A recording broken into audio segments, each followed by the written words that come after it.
बार एक राज्य के राजा थे। तो एक बार उन्होंने सोचा कि मैं जीवन में मेरे साथ मेरे मित्र और सब एक साथ, हम दोस्त थे, एक साथ पढ़ाई भी किया, एक साथ सबने आगे बढ़ा, तो राजा मैं ही क्यों बना।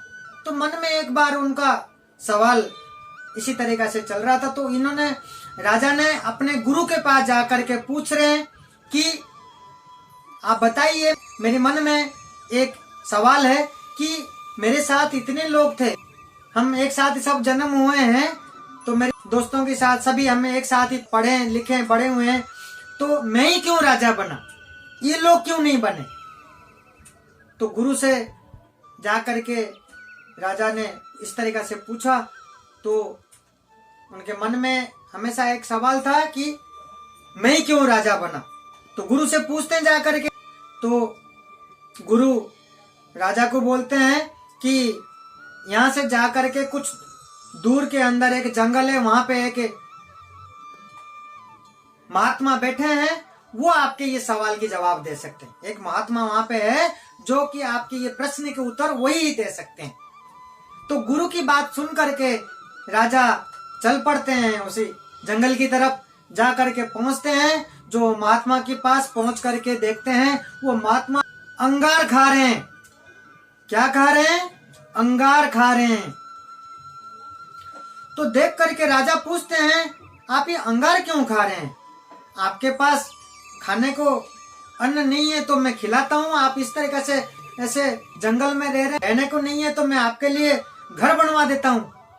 तो ऐसा सुन करके वो महात्मा बोलते हैं, जाओ आप यहाँ से। तो भी राजा पूछते हैं, मैं आपसे पूछने आया हूँ, मैं ही क्यों राजा बना, इसके सवाल आपके पास ही है, मुझे मेरे गुरुदेव ने बोला, आप बताइए। जब राजा ने जब ऐसा वो पूछते हैं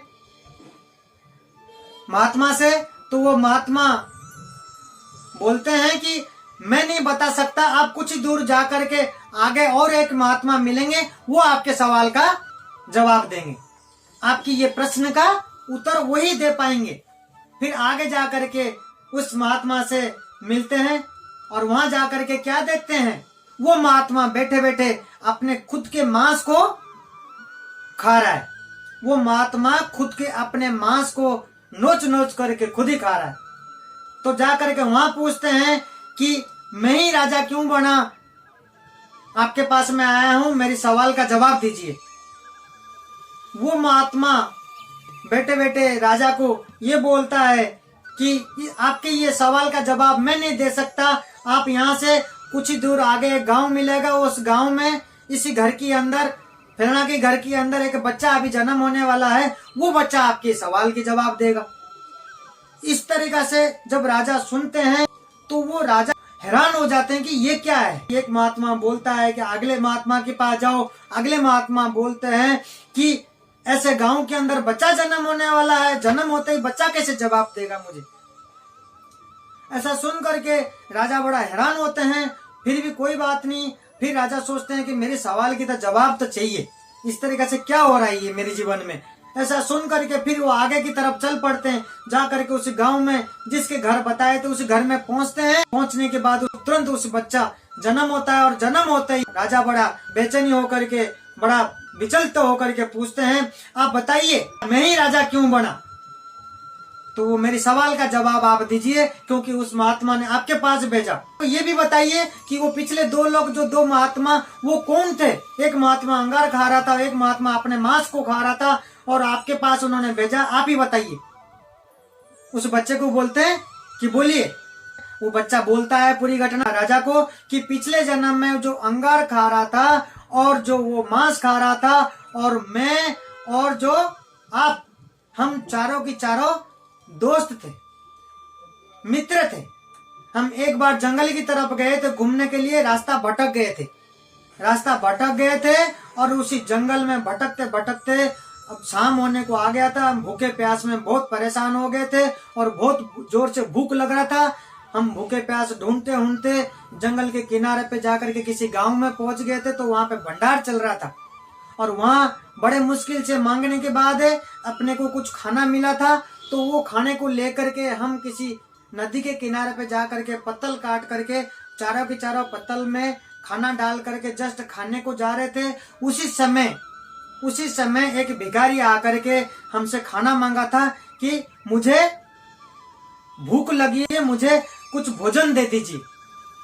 तो जो अंगार खा रहा है उस व्यक्ति ने, उस अपने मित्र ने ये कहा था कि तेरे को हम ये खाना दे देंगे, हम क्या अंगार खाएंगे। तो आज इसलिए वो वहां बैठे बैठे इसी जन्म में वो अंगार खा रहा है। दूसरा जो दोस्त है अपना, जिसने अभी मांस खाता हुआ जो महात्मा देखते हुए आए, और उसने उस समय ये कहा था कि हम तेरे को ये खाना दे देंगे कि हम खुद का मांस हम खुद खाएं, तेरे को हम दे देंगे। और तीसरा मैं हूं, जब मैं उसको कहा था उस भिखारी को तेरे को खाना दे दे, हम मरे, हम तो खुद खाना नहीं खाए, भूखे हैं। तो मैंने ये कहा था अभी आपको ये कह करके मैं खुद अभी मर जाऊंगा, खुद मैं इस संसार से चला जाऊंगा। और आप जो थे, आप उस समय वो पूरे के पूरे आपकी जो भाग की जो खाना है, आपने जो भोजन है आपका, खुद आप सारे के सारे भोजन उस भिखारी को दे दिए थे, खिला दिए थे। और खुद आप पानी पी करके भगवान को आपने हाथ जोड़ के कहा था, हे प्रभु आप इसके रक्षा करें। और ऐसे भगवान को कह करके आप खुद आपने सिर्फ पानी पिया था। तभी आपने उस जन्म में एक भूखा व्यक्ति को पूरा भरपूर खाना खिलाया था। उसी जन्म में आपने उस भिखारी व्यक्ति को भरपूर अपने पेट भर के खाना खिलाया था।